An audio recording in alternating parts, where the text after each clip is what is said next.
So hello guys and welcome to Car Blog India. This is your host Tarun. Now you might be wondering why am I starting this video while driving the car? Different from what we usually do, right? Well, this car that I have here is purely for driving purposes and I don't intend to miss out on a single second of it. After losing its famous DSG gearbox, diesel engine, its petrol engines, here we have the new BS6 Volkswagen Vento with a new 1-liter TSI engine. The 3-cylinder turbo petrol motor from Volkswagen stable is the only engine that Vento gets now paired with a 6-speed manual and a 6-speed torque converter automatic. So, how does the new Volkswagen Vento TSI fare? Is it better than its predecessor? And what are the changes on the sedan, outside, inside, about the engine, everything? Let's get you answers to all these questions in our video. So, stay tuned till the end of this review.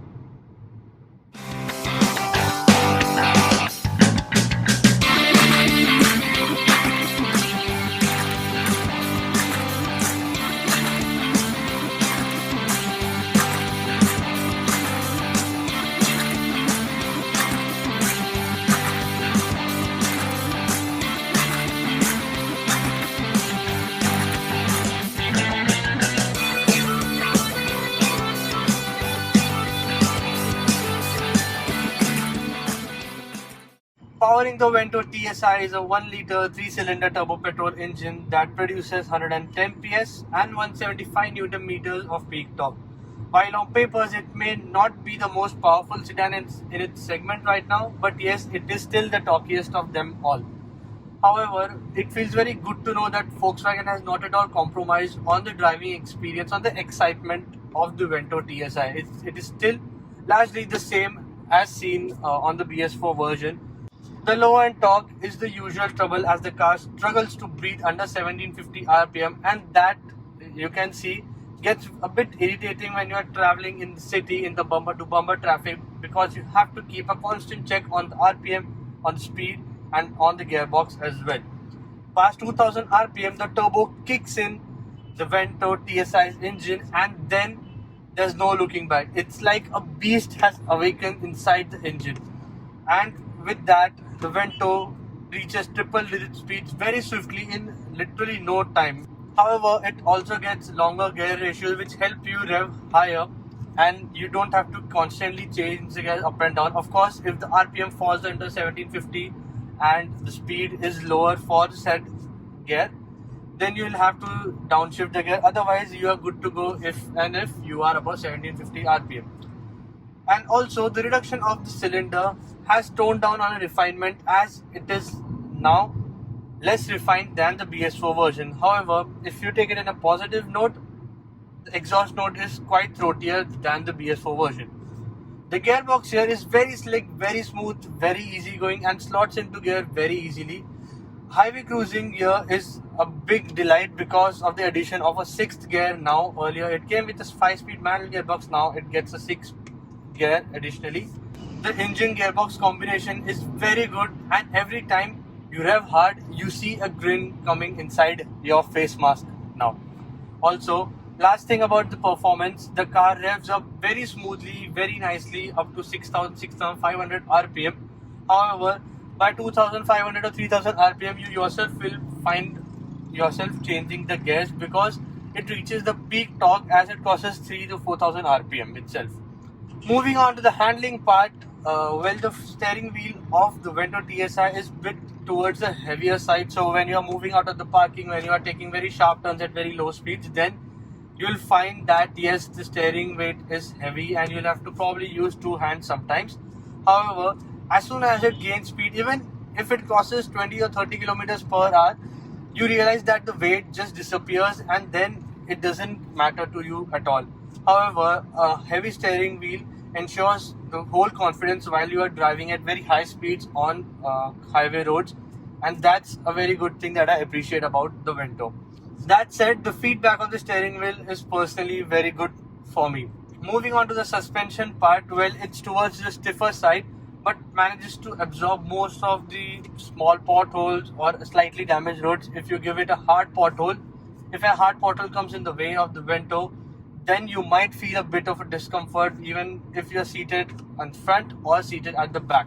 However, you won't be tossed around that much, so in some time you will definitely get habitual of it. Coming on to the braking part, well, with Volkswagen cars, it's always a delight. The braking of Vento TSI, as always, is very good. The bite of the brakes is quite decent, and even with half of the pedal pressed, you come to a assuring halt every time. Now coming lastly on to the mileage part of the Vento TSI, what were you guys expecting? Well, I was expecting it to be around 9 or 10. Since it's a TSI engine, it's purely meant for performance. Specifically, you won't have to look at the mileage also because it is mainly focused on the driving part. However, in our test, we were able to achieve an average of 14 kilometers per liter, which involved more of the city traffic commuting and less of the highway cruising. Probably, if we would have done highway cruising more, then we would have achieved a greater figure. However, the maximum that you can achieve with the Vento TSI manual will be 14 to 15 kmpl. That's the maximum limit. In worst to worst conditions, in bumper to bumper seated traffic of about 6 to 7 kilometers, we were able to achieve just 7 to 8 kmpl. And on the highway cruising that we did, the fuel economy went up to 20 kilometers per liter. So that you see is very good for a sedan this big. Of course, since the engine is smaller, it definitely helps in the mileage.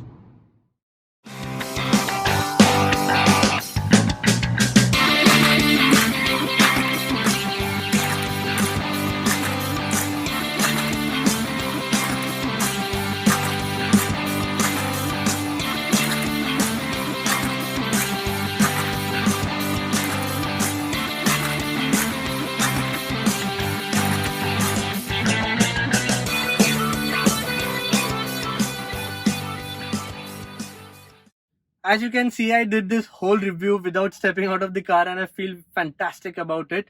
Coming on to the verdict of the Volkswagen Vento TSI and whether it is a good purchase for you or not. Well, for people who want a driver-focused car, it is definitely a very good option now. Of course, you can get the Skoda Rapid TSI with the same engine, same gearbox for a bit cheaper, but the premium quality, the premium cabin of Volkswagen is still one of the best in its segment right now. However, as I said, it might not be the most powerful sedan in its segment, but it's still the talkiest and most driver-focused one. So to end this review, I would say for people who want to buy a car which does not focus on mileage, is very premium to look from the outside, from the inside is very sporty to look at, and of course focuses on your needs, the driver's seats need, and not of the rear passenger and the side passenger, then Volkswagen Vento TSI is the right choice for you.